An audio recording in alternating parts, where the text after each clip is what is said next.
Universe podcast.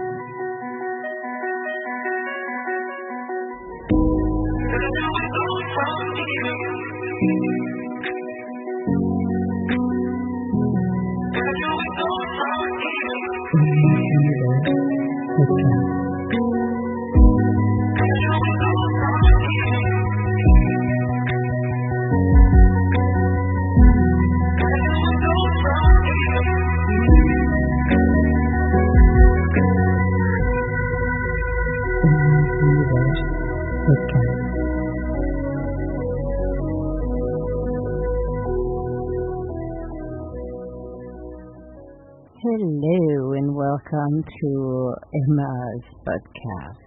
So, hope you had a good weekend. Yes.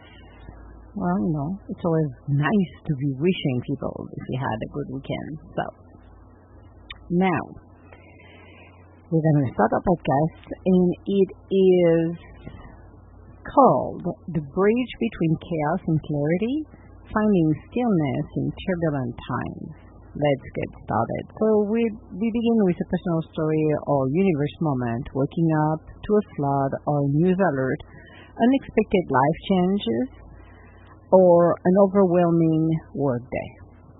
It's an invite to listeners to reflect. When chaos swirls around us, how do we find our center? Do we run numb or lean in? And what we're going to do today, we're going to introduce the idea of a bridge, a metaphorical crossing from turmoil to clarity. Yes, I know, this is going to sound like, whoopee-doody. But you know what, we're getting clarity, and sometimes one of the key, actually, I would say, before we dive into this topic, is understanding on how do we feel. Are we grounded? Are we like a yo-yo in and outside of our body because we're everywhere and nowhere at the same time? So we gain clarity even in the midst of the chaos. We gain clarity by staying grounded. So the idea to talk about that bridge, that invisible bridge that can basically make us move from the chaos to the clarity is something. Oh, yeah, pesky thing. So if you hear me clapping, I am not clapping because of the topic. I am clapping because I have mosquitoes, very aggressive mosquitoes in the cabin, which is not good. It is the last batch of mosquitoes in the cabin, and their pesky things are extremely aggressive. So if you hear me clapping, smashing, that means I'm trying to taking care of those little pesky things. So let's going back to the topic. Not and I'm done talking about the mosquitoes and the clapping. Because I love it. I love my podcast. I just love the way it's recording it. It's like you cannot get any more authentic than this one, seriously. So, that bridge we're talking about is really what's going to drive us to see the clarity, to see what is the next step. You don't have to see, and I'm going to say that, in the middle of chaos, you don't have to see the entire picture. You just have to focus on the next step. And after you're done with that step, you're going to focus on the next one. You're taking a day at a time, an hour at a time, a moment at a time. So at least you can walk out of that chaos. So, that was my little spiel on this one. Now, let's talk about naming the chaos. Oh boy, yes, we need to name the chaos. So let's explore the different form of chaos which we have. We have external one, which could be a job loss, a family crisis, a world event, or internal, which is a self-doubt, overthinking, fear of the unknown. So those are internal. So which one is it? We need to be able to name it. Share an analogy of standing in a storm without an umbrella, the helplessness, the soaking discomfort, but also the realization you can still breathe. And we need to emphasize the chaos is not the enemy, it's the information. So let's talk about what kind of chaos we can experience. Because when we experience a job loss, and I have done it I have experienced that in the past where you work 7 days a week, grinding, and all of a sudden everything stops. And then this is the wave, the aftershock. What am I going to do? How I'm going to deal with the paycheck? And you have a cadence that now stops. All of a sudden you're in standstill. How do I deal with that? How do you move from exactly moving, spending that energy that I'm consuming to a different state?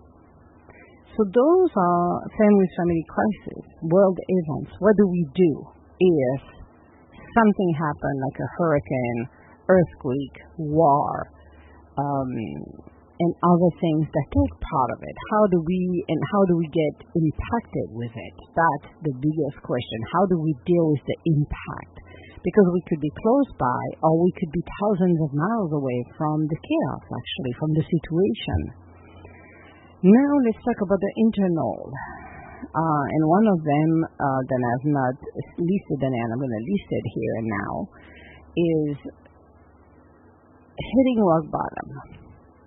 So rock bottom, it's self-explanatory. There is a bottom. You're falling. You're gonna hit the ground, and you're gonna bounce yourself up. So this is one form of chaos, which could be,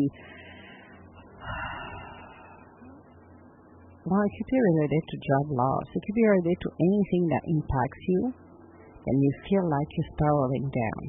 It could be depression as well. Now you get another form that we don't talk much, and it's not very understood by a lot of people, unless you experience it, and I did actually, is going into the dark night of the soul, which is basically the abyss of darkness, or the valley of death. Somebody reminded me of that.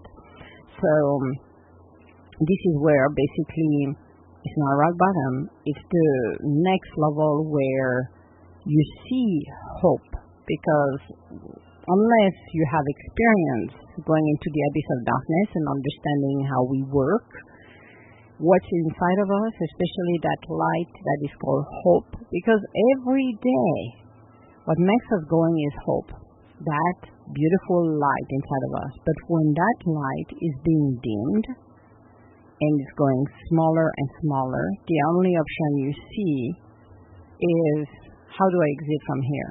This is my exit plan. I am done with it. I'm gonna use the word kill myself.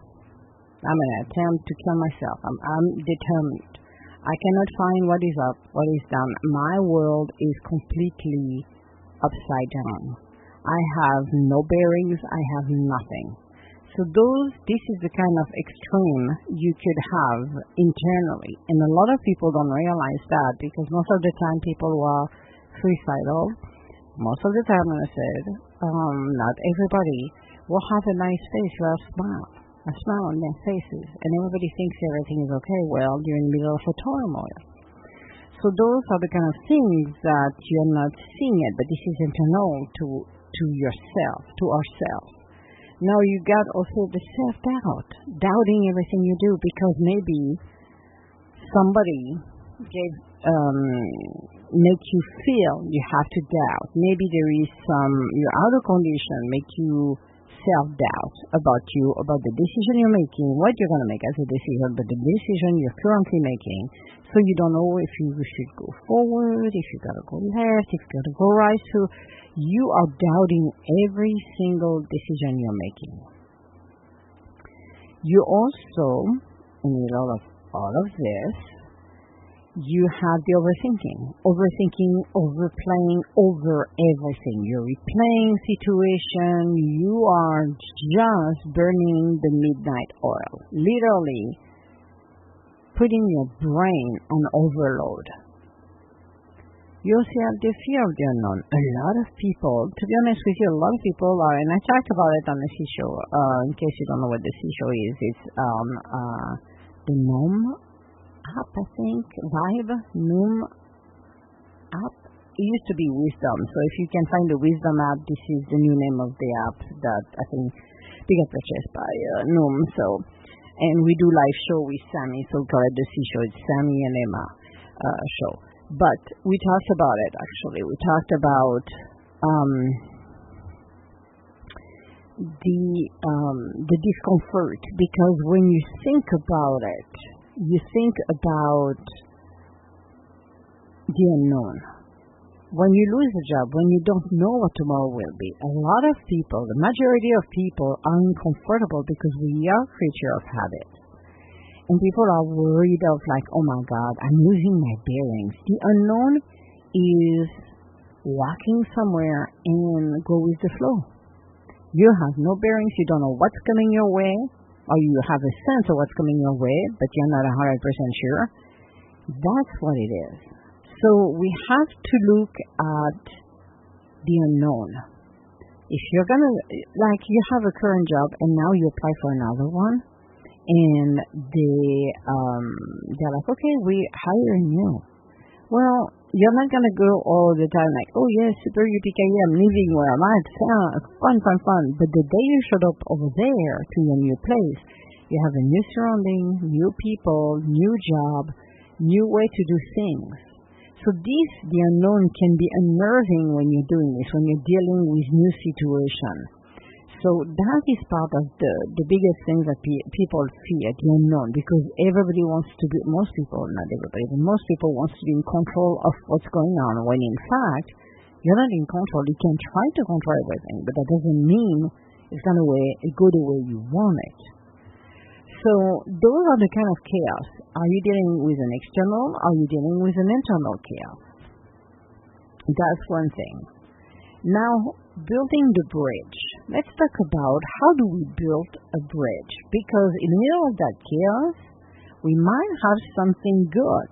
Exactly. We don't have to see everything dark. So we need to define stillness. Because stillness is not the absence of activity, but it's the presence among the noise. Amid the noise. Not amid, but amid the noise. And we have to learn to define the stillness. It's just being and observing. It's being and redefining what's going to be happening next. It's defining where are we going to go. What are we going to do? Missed it again. Your pesky things. So I'm going to give you a couple of practical ways to build it. Now, the first one would be to breathe as an anchor. And I talked at the beginning of the podcast here. In order to be grounded, you're going to have to breathe. You have to be aware of where you are. What is my state of mind right here and right now? Am I at peace? Or am I in the middle of turmoil? Am I feeling a little bit annoyed? Or am I feeling that I'm on basically flight or fight mode? You have to recognize where you are. Are you grounded? Because when you're in the fight or fight mode, you're not grounded. You're not even allowing yourself to breathe. The fight or fight mode is like the caveman at the time of the dinosaur and whatever they were being chased by. So it should be a short moment, but we have a tendency now to expand our flight or fight mode for months or years, which is not good for our bodies. Now when you start to breathe intentionally, you inhale and you exhale slowly. And it comes down. It keeps everything from going 200 miles an hour and then slowly but surely bring it down. So, when you do the breathing exercise, and maybe you should do it every day. I do every day. I do my breathing exercise. But when things start to go a little crazy, I remind myself most of the time to breathe, so I can anchor myself, so I don't get triggered, so I don't feel like I'm going to have to respond on a flight or fight mode. I take the time to breathe, so the oxygen can go in my brain, and I can have in the muscles, so I can be relaxed, not tense, because the more you're tense, the more your muscle is going to contract, the less oxygen is going in your brain, in your muscles, and then here we go again. So breathing is your anchor. It's helping you to stay grounded. Now, micro moment of pause. That's another thing that could be done. 1 minute of silence before reacting. Like we said, count until 10 before you answer someone.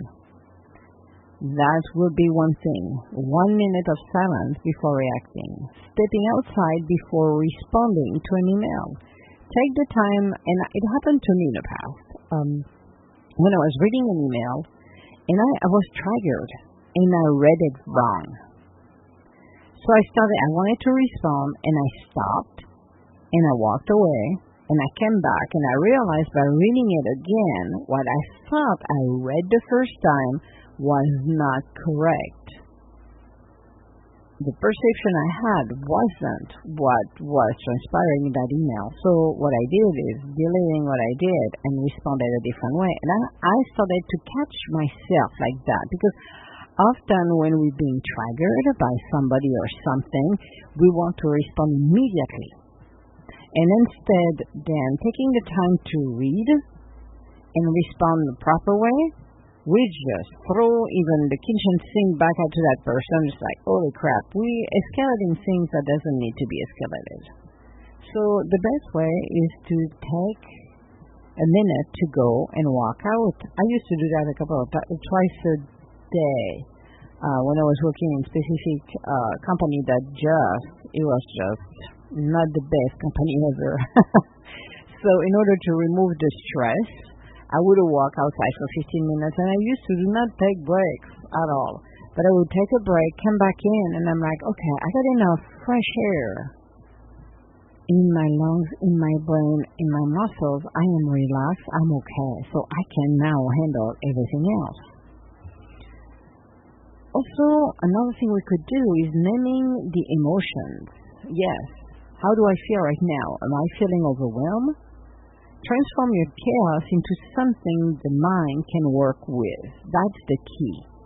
So when you're naming it, then, okay, I am stressed right now. Okay, so I got it. Now I'm going to breathe a little bit, but at least I identified the state where I'm at. After breathing, then you can check it out and say, well, I'm a little less stressed. I'm feeling a little bit better, and I'm calmer. So you bring yourself down to a more peaceful state. That's one thing. It's introducing the concept of internal rituals. And you can do also journaling, prayers, meditation, or grounding habits that become planks on the bridge. Walking. Take a 5-minute, 10-minute walk every day. It helps to clear the mind. It really does. And you can play with music or without music. You can take your dog outside. You can I see people taking their cats, taking the kids, or going on a solo. You can go to the gym. You can do things that will set up that bridge, that will help you to have basically a way to disengage with chaos. This is what we need to learn. And a lot of people don't learn that, or learn it later on. Better later than never. But it's a nice way to really do that. It really empowers you to do self-care. Because at the end of the day, this is self-care. Now, when we talk about this, so you got already the idea.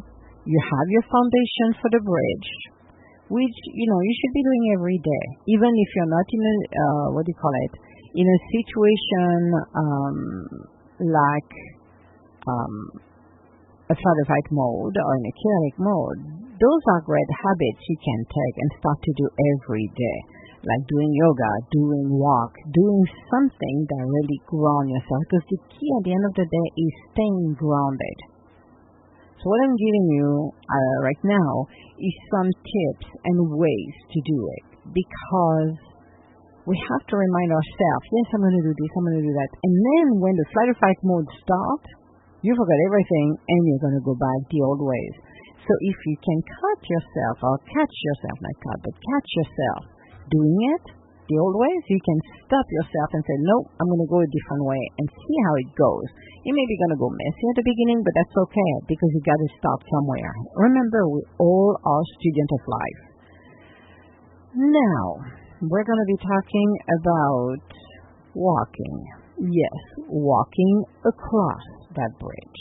So let's discuss how clarity doesn't mean answers to everything, but rather alignment. And like I said earlier, you don't need all of the answers in the middle of the chaos. You just need the first step. The key is the first step. And to me, per experience, and when I got out of that dark night of the soul, when I was working towards to get out of it, that it was one step at a time. I had a full enchilada, and I decided to do like I normally say, when you have a piece of chocolate, it's my favorite analogy on this one. You have a piece of chocolate, if you don't like chocolate, pick or something else. And you're looking at that piece of chocolate cake, and it's like, which one am I going to eat? I'm going to start with the crust, I'm going to start with that, the center of it, I'm going to go left, I'm going to right. You pick and choose. This is the same way. You just take one bite, or maybe you have a big mouth and you take everything in your mouth, but generally you go one bite at a time, but you just pick and choose, and this is what will help you. Now, that's an interesting one. Being faced, well, I just talked about this, so it was very interesting. I'm going to still go back to the dark night of the soul. It was very interesting to take that step. So my step was with my doctor, Dr. Michael. Loved the guy. I worked with him for 1 year, actually. And after 1 year, I flew on my own and said, okay, I got to do what I got to do. I will learn to handle it afterward. But when I had him, he was my sounding board. He was the person that I was talking to him on a bi-weekly basis. And for about 45 minutes, something like that, close to an hour. And I was just getting through a topic that I needed to deal with, how to do it. And I was speaking loud for him to be my sounding board. And he was giving me also answers that I needed or feedback, but I was finding the answers by having that, by being able to break it down, not into, like I said, it's like a chocolate, it's a piece of chocolate cake. Or not your pie. I don't care. How are you going to start to eat it? You cannot take care of everything in one shot. That is not possible. Or you're going to basically do a half-assed job, literally. You have to go with what can you handle today and start to take one down, one after one after one after one. And you're going to start to, like the onion, you're peeling one at a time, one at a time. You don't need to rush. Regardless, don't feel you're running out of time. Don't feel that, oh my God, I'm only doing one little thing. That little thing is the first step to get you where you need to be. One step at a time, one moment at a time. Because the paradox is, the quieter we become, the louder our inner wisdom speaks. So when we're in a state of stillness, and we can practice this every day, you get answers. Maybe it could come from somebody else's, maybe it comes from your inner voice, your inner child. So you're going to get that answer. But if you're too loud, you're not going to hear nothing. You're going to hit the wall over and over and over and over. And you're not going to find a solution. It's by quieting it down. You need to quiet. You need to cross that bridge. And that crossing the bridge is learning to quiet yourself down. That is that bridge.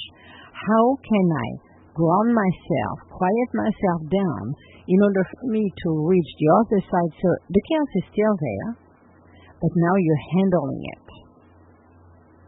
That's what you're doing. So this is something that is so, I would say, essential, living the life we're living.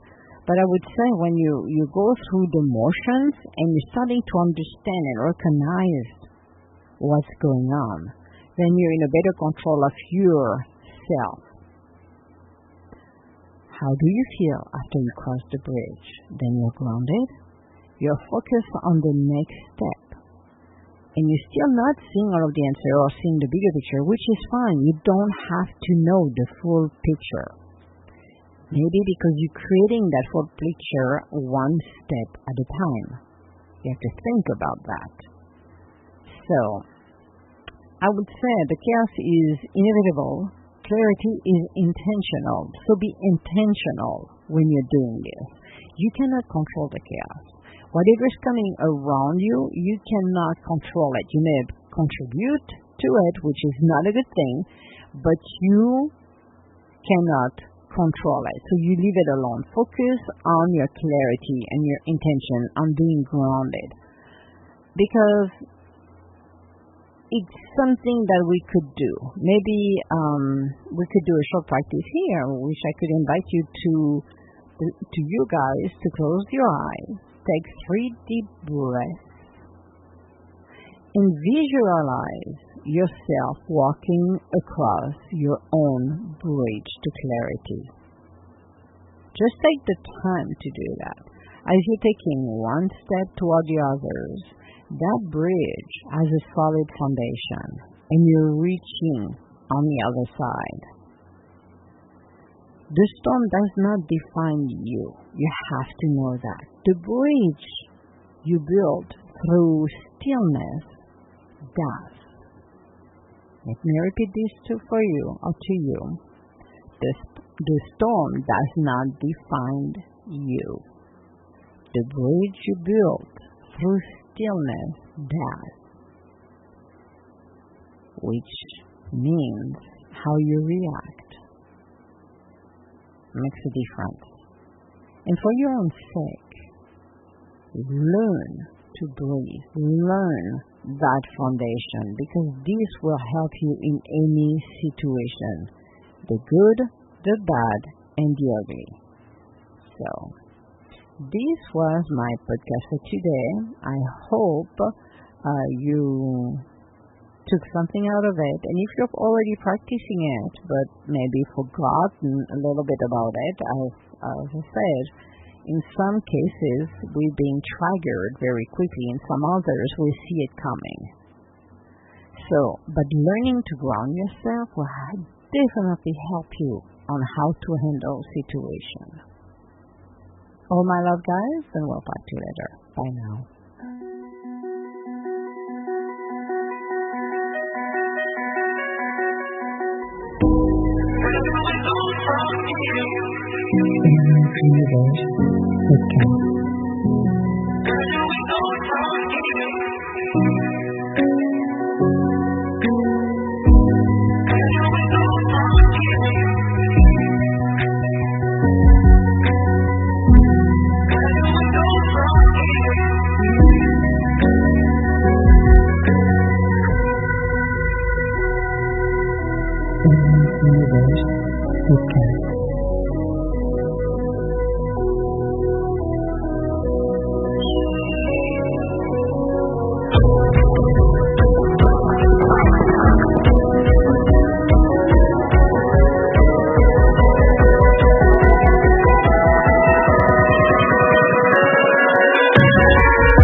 9 9